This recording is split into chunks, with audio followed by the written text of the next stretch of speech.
ایک صاحب سے میں نے کہا کہ جناب وہ 2000 ریال لگ گیا تو کیا کرنا ہے؟ کہنے کوئی مسئلہ نہیں، پاسپورٹ نواں بنوا لو، گنجائش ہے، یعنی ہر شے کا حل ہے۔ تو میں نے کہا یار اب عمرہ کرنے جاتے وقت بھی بندہ دھوکہ دے کے جائے، اللہ کے گھر جاتے وقت بھی اس طرح کی حرکت کرے، کیا حال ہو گیا؟ ہر چیز کا لوگوں نے حل نکال لیا، ہر چیز کا لوگوں نے سٹائل بنا لی۔ ایسا نہ کریں، یہ درست نہیں۔ احمد رفوگر کہنے لگا اس طرح سیوں گا کہ پھاڑنے والے کو بھی پتہ نہیں، ان کا پیسے لے یار تو سی دے۔ اس نے سی دی، اگلے شام ہی لا کے بچھا دیا گدا۔ تیسرے دن بادشاہ سلامت آئے، آ کے پہلی نظر گدے پہ ڈالی، اس نے بلایا سب ملازمین کو، کہا کس نے سیا ہے؟ کہا جناب کیا ہوا؟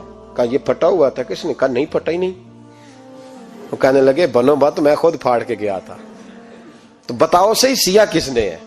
کہا جناب آپ پھاڑ کے گئے تھے تو بتایا کیوں نہیں؟ فرمانے لگے اسی لیے تو بتایا نہیں تھا کہ تم خود تحقیق کر لو، بلاؤ بتاؤ سیا کس نے۔ تو بلا لیا، احمد رفوگر آ گیا، اس کو جب بلا کے سامنے بادشاہ کھڑا کیا، کہا بھئی تو نے سیا ہے؟ کہنے لگا حضور آپ کے سارے ملازم کٹھے ہو کے آئے تھے، میری غلطی کوئی نہیں۔ کہا نہیں یار تو بڑا کاریگر ہے، میں نے اپنے ہاتھ سے پھاڑا تھا پر مجھے بھی نہیں پتا چل رہا کہاں سے پھٹا تھا۔ اچھا یہ بتا یہ تھیلی جو ہے یہ بھی تو نے سی تھی؟ اس نے کہا جی آپ کے خادم کا ہی کارنامہ ہے، وہ فلانے علاقے کے قاضی صاحب آئے تھے، اس میں سے ہیرے نکال کے تو کھوٹے سکے بھرے تھے، تو مجھے بھی تھوڑا سا حصہ ملا تھا۔ محمود نے سارے گواہ بھی اکٹھے کر لیے، ثبوت بھی اکٹھے کر لیے۔ پھر قاضی کو بلایا، پہلے سارے ثبوت اور گواہ کیس حل کر لیا۔ پھر ہمارے ہاں یہ حال ہوتا ہے کہ مدعی 2-3 ہفتے کے بعد خود ہی ہاتھ باندھ جاتا ہے، کہنا تسی میری جان چھڈو، مجرم پھڑو پاوے نہ پڑھو۔ وہ کہتا ہے مجھے معافی دو، میں رہا۔ ظلم ہے نا، ظلم، زیادتی ہے کہ جو بیچارہ اتنے سوال مجرم سے نہیں ہوتے جتنے مدعی سے ہوتے ہیں۔ اب یقین کریں اتنے سوالات ہوتے، بیچارہ ہف جاتا ہے۔ یہ طریقہ درست تو نہیں، ایک لٹ گیا اور دوسرا طرح طرح کے سوالوں کے جواب دیتا پھرے بیچارہ۔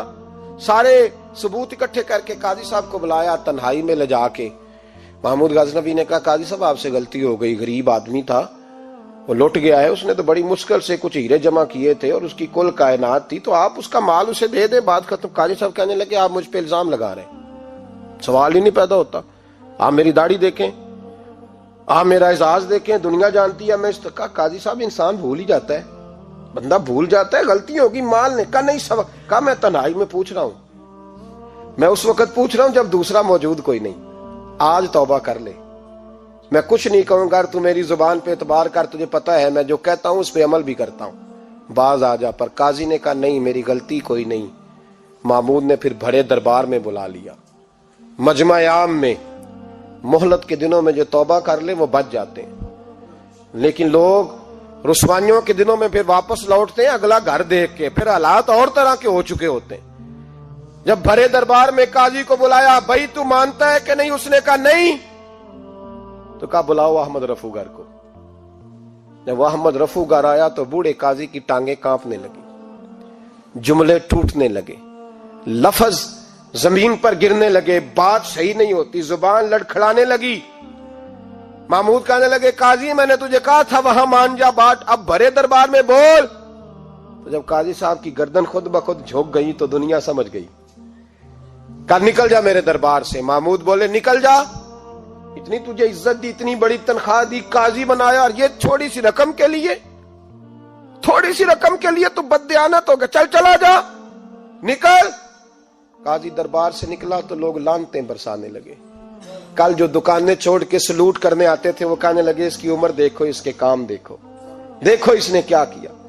گھر گیا، بچے جن کے لیے پاپ کمایا تھا، جنہاں لی تو پاپ کمائے ہن کتھے نہیں ہو تیرے کر دے۔ وہ بچے کہنے لگے ابا جی ہم تو سکول مدرسہ جانے کے قابل نہیں رہے، امید تھی کہ بیوی ساتھ دے گی۔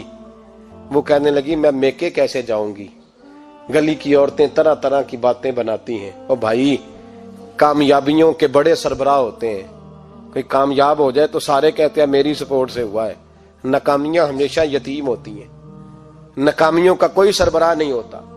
جب تک تو قاضی تھا تو بڑے بات تھی، ہر بندہ کہتا تھا رشتہ دار ہے، رسوائی ہو گئی تو وہ تیری آنکھ ہو یا سنگ ملامت کی چبھن، کون پہنچا ہے میرے درد کی گہرائی تک، دور شہرت میں تو یاروں نے کیا یاد بہت، ساتھ آیا نہ کوئی کوچے رسوائی تک۔ اور میاں صاحب کہنے لگے ساری عمر ہی آٹا گد ہے، میں لکھاں کیتے نہیں پیڑے، اب وقت آیا ہی تے محمد بخشا کوئی نہیں ہوں بیٹھا نیڑے، حالات ہی بدل گئے۔ قاضی خاموشی سے اندر چلا گیا، اپنی رسوائی سمیٹ کے بستر پہ لیٹا، نہ روٹی کی بھوک لگی، نہ پانی کی پیاس لگی، نہ نیند آئی، ساری رات تڑپتا رہا۔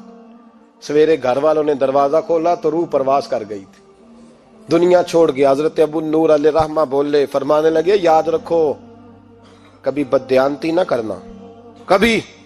یہ تو محمود غزنوی کی عدالت تھی، قیامت میں رب کریم کی عدالت لگے گی۔ اور فرمایا وہاں تو گواہی دینے والا احمد رفو گر تھا، قیامت میں تو تمہارے اپنے ہاتھ پیر گواہیاں دیں گے، ہمارا اپنا وجود گواہی دے گا۔ اور فرمایا یہاں تو لعنتیں دنیا دار برساتے تھے، وہاں فرشتے ہوں گے۔ اور قاضی کو تو موت آ گئی تھی، قیامت میں تو دوبارہ موت بھی کوئی نہیں آئے گی، وہاں تو رہنا ہے اور سہنا ہے۔ اتنی بددیانتی معاشرے میں، اتنی بددیانتی ہر جگہ۔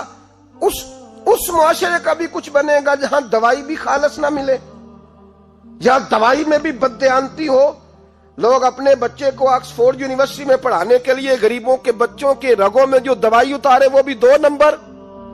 اتنا بڑا بھی کو بددیانت معاشرہ ہوتا ہے کہ لوگ یہاں تک دھندا کریں، یہاں تک کہ لوگوں کی زندگیوں سے کھیل جائیں اور ہمیں احساس تک نہ ہو کہ کوئی مر جائے گا، کوئی ڈوب جائے گا، کیا بنے گا۔